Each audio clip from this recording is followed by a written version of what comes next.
Thank you. Thank you. I really appreciate the opportunity to speak with this group. And what I want to kind of lay out today is the way in which the strength of communities and schools are incredibly intertwined. And the way that I want to do this is to first identify a couple of the challenges that I see. And you've seen a lot of these, but let me sort of crystallize those for this group. But I don't want to spend a whole bunch of time there. I am much more interested in solutions. So as I lay out a couple of the challenges, we'll talk about solutions, and I would love to sort of connect with this group because I think I've got the basic sort of elements of some ideas, but I think with this group we can get some amazing things done. So the first slide that I have up here is the picture of the first president of the University of Oklahoma, David Ross Boyd. When he took the job, he actually took this job sight unseen. And so as he got off the train, he saw a really incredible challenge. No faculty, no students, and not even a single building to teach in. But that didn't deter him. He actually looked at that as an opportunity to create something special. But I think in education, we're sort of at that same crossroads. So we have lots of people that are really questioning what are we getting for our money? What's the value proposition associated with education? And we see some incredible challenges coming out of that. So let me lay out the challenges a little bit. This is a slide that shows the difference in salary between 1994, so this is a national data set, 1994 to 2015. And what we're comparing here is the average graduate of a college of education to the average college graduate. So a 2% gap in 94 has grown to a 12% gap in 2012. So to put that in perspective, in 30 states, if I am the single breadwinner, I'm a mid-career teacher, I've got 2 kids and a spouse that stays at home and helps to raise kids. My kids actually qualify for free and reduced lunch at the school that I teach. They qualify for government health care because salaries have sort of bottomed out so low. So people don't get into this business to get rich, but when in 30 states you qualify for free and reduced lunch, your kids qualify. Like, just think about some fundamental questions. Just for a second, I want you to reflect. Should teachers be able to buy a house? Should they afford a house in the school district that they teach? Should they be required to work a second job so that they can meet bills at the end of the month? Should they be able to save enough so that they can send their children to college without assuming huge amounts of debt? Increasingly, those are challenging questions that teachers are having to deal with because the compensation levels have come down in really pretty drastic ways. But it's not just the money. It's think about the sort of perception of teachers and what it is to be an educator. I would argue that if you think about sort of ask this question 20 or 30 years ago, you get lots of people that would talk about respect, pillar of the community, a teacher that had a huge impact. Today, increasingly, the conversations that I'm engaged in is teachers sort of get framed as stuck in the status quo, part of the problem, not willing to change and grow and move forward. That has a huge impact because one of the things that I increasingly am concerned about is teaching is seen as closer to the service industry than it is as a profession. And I think that will have devastating consequences on what we're trying to do in strengthening communities going forward. So let's bring this down even another level. We've had lots of conversations about specifically what's going on in the state of Oklahoma, and I just want to crystallize this for people in this group. So this slide is based on National Center for Education data, and it looks at the percent change of funding that the state is providing per pupil between 2008 and 2015. We're not in a good spot there, folks. Like, that's not where we want to lead. There's a lot of places we want to lead, and that's not it. So the consequences of this is Oklahoma is now 50 out of 50 if you just look at salary and compare teachers across the United States, dead last. Now, if you include total compensation and you build in health care benefits and retirement benefits, we bump up to 48. But The two states that have been below us, Mississippi and South Dakota, have done increasingly things for teachers the last couple of years. So what I'm really afraid of is by the time the data catches up and is published, we'll be 50 out of 50 any way you cut it. That has some pretty bad consequences for attracting and retaining teachers.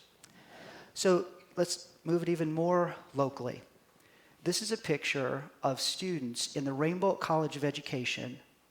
And do you see in the very back what it says there? Plano Public Schools. So Plano, by just about any measure, is a thriving community. They have been able to attract really good businesses to locate there. They have, I don't know if anybody in the audience is from Plano, but socially, there's lots of good stuffs going on there. I mean, they are doing amazing things in attracting families and businesses. So the reason that I show you this slide is we've got lots of students who clearly are listening to what Plano has to say. If I am and I actually went up and was a little awkward, but sort of grabbed their materials to see, what's getting the attention here.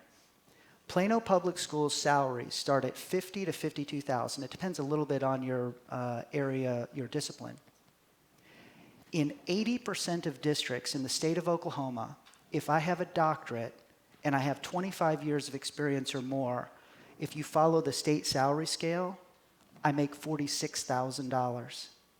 Think about that gap for a second between what I can make my entire career with a doctorate versus no experience, first-year teacher. Where do you think great people are going? What do you think that builds into that local community? So the consequence that we have seen in Oklahoma is a phenomenon called emergency certifications. And again, you guys have seen these headlines. Let me give you the picture behind it. So we had 1,000 last year, and we've already had 1,000 emergency certifications this year. An emergency certification, the image I want you to have is a substitute teacher. They meet the same requirements. So again, I'm going to ask you to sort of imagine a little bit. Think about the transformational substitute teacher that you had in your educational career. Okay, so there's probably a different image that you might have with that substitute teacher. The leading area that emergency certs are working in our schools is elementary education. So these least prepared folks are teaching kids the fundamentals of reading, how to do math, science. Like that doesn't add up to a good future for a lot of kids. In fact, about 40,000 that are working with these folks. Okay, so let me stop for a second and pivot to how are we going to change this thing? But first I want to clarify the logic. Good, thriving community is connected to a strong school system. A strong school system is based on great teachers, professionals who are prepared with deep content knowledge in the subject that they teach, a scientific understanding of how people learn, of managing behavior in classroom, of motivation. That's what great teachers look like. So those are sort of the dots that I'm connecting. Now what I'm excited about is let's get there. Let's flip the script in terms of those are the challenges. Let's not get stuck there. So in studying ed policy for about 20 years now, there's a couple of things that I want to share with this group. The first one is think buffet, not one perfect recipe. If the image that I want you to have there is every community is going to be a little bit different. Different strengths and resources and connections. And so if there's a buffet of ideas that they can take in and tailor, that's the metaphor that I want you to hang on to. It is not one right policy that works perfectly in every community. So buffet, not recipe. The second thing I want you to think about is how important education is for democracy. Like whatever the economic outcomes are, that's sort of a given, right? If you're going to have a strong economy, you've got to have people that come out and can do the work. But what about for democracy? People need to be able to read and think to be good, strong participants in a democratic society. Another idea that I want you to think about is just the complexity of the problems that we're dealing with.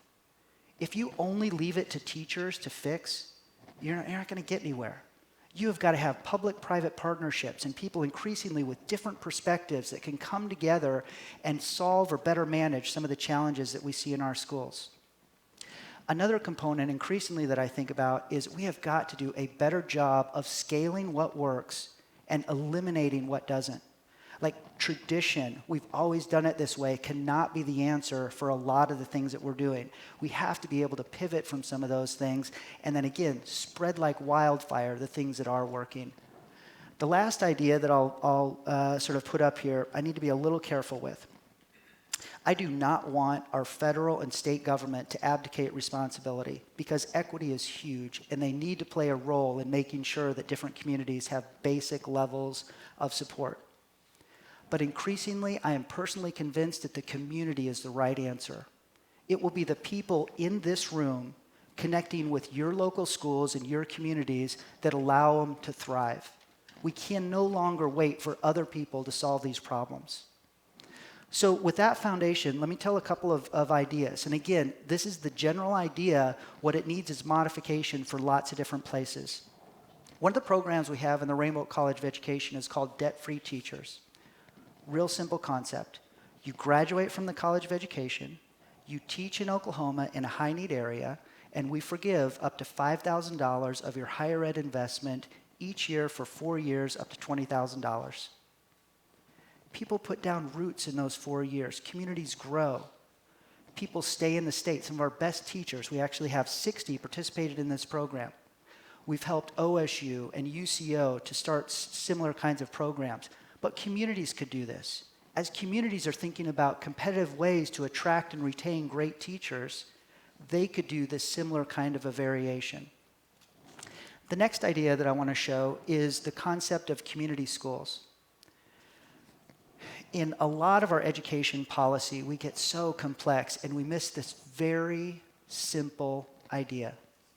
If a kid's basic needs are not being met, you can't get at the academic needs. Here's what that looks like. If a kid is being abused, if a kid is chronically hungry, if a child is constantly dealing with mental health or physical health issues, to simply give them another sheet of algebra and expect it to improve, totally the wrong answer. So what if we thought about schools as a hub to connect professionals to the kids? Instead of it being the responsibility of the kid or the family to find that in the larger community, what happens if we actually find them where the kids are? So we actually have a study right now where we're looking at 36 community schools in the Tulsa area. 2 really amazing outcomes early on in this research. 1, teacher satisfaction has gone through the roof. Think about it for a second, right? I mean, if I'm a teacher and I actually get to teach and I don't have to be the parent and the physician and the social worker. The second outcome that we see that was, I think, a little bit surprised us a little bit is a dramatic decrease in student mobility. So many kids and families are absolutely on the edge of being able to stay where they live. Like it's a constant sort of movement as they make or can't make rent. What we see for the families is even if they get pushed out of the place that they're living, they are making a conscious decision that their kid remains in the boundaries of that elementary school. And that's a totally different decision than we see in lots of other families, where you have children that are bouncing across multiple schools and multiple districts in a single academic year. It is tragic for the kind of academic performance issues if you don't get a teacher that has that sustained ability to work with that kid. Okay, here's another idea, and this is where I need lots of help. I'm on thin ice here. I've got the basis of an idea. I need smart people to help me out with this. So think about 100 years ago, in this state and many others, a big part of the compensation for educators was we provided a house, right? Place to live. Whatever other challenges were out there, what would that look like in the 21st century? Right? I mean, there's sort of this fundamental, if you have communities that have higher percentages of owners versus renters, you typically have a stronger community. So how do we connect teachers in our communities to houses? We have a pilot program in the College of Ed right now where we've got a group of 17 students that are participating in a United Way financial boot camp. The goal is to get them a 660 credit score by the time they graduate. It's not a huge threshold. You just have to be purposeful about it. When they graduate, if they have that 660, they qualify for the Oklahoma Housing Finance Authority's Dream Home Act. up to a $250,000 house with a 3 to 5% down payment requirement. Immediately, teachers can begin to build personal wealth by investing in a house. What are the other variations of this? Could you think of maybe a community foundation coming together and providing a down payment match in exchange for recruiting a teacher into that community? Could you imagine a city that is dealing with condemning houses on a consistent basis, thinking about almost a variation of Habitat for Humanity, where we're fixing up those houses and providing them for great teachers that are going to live in our community? There are any number of variations. I mean, again, I could imagine almost taking the idea of a rent-controlled house in New York City. So if you think about what that essentially does, is it limits the risk and it limits the reward. But if I get my money back out of it, that might be the right mechanism for teachers in the local community. A variation of Section 8 house. I mean, like, there's all kinds of ideas that we could imagine out there, but the fundamental concept is we need great teachers. Communities need to step up to be able to attract and retain these teachers. So as I sort of close down here, I want you to look at this picture and read this quote for just a second. This is, again, David Ross Boyd reflecting on what he saw. This is actually the image he saw. This is in the second edition of Sooner magazine. Can you read that quote for just a second?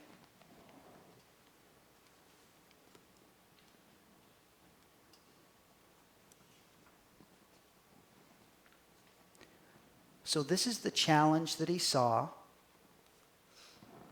This is what he built in his lifetime. And this is the foundation that he provided for all of us. That's what I'm challenging you to do today.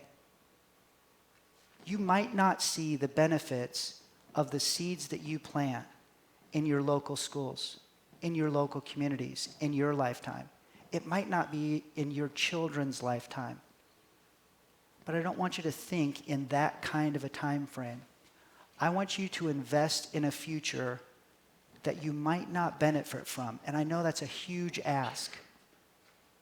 Every one of us today is benefiting from exactly that same thing. And that's what I challenge you. Get involved in your schools. Take a field trip. Go make up your mind for yourself. Get a sense of what the opportunities and challenges are, and then jump in and help to solve them. Thank you so much.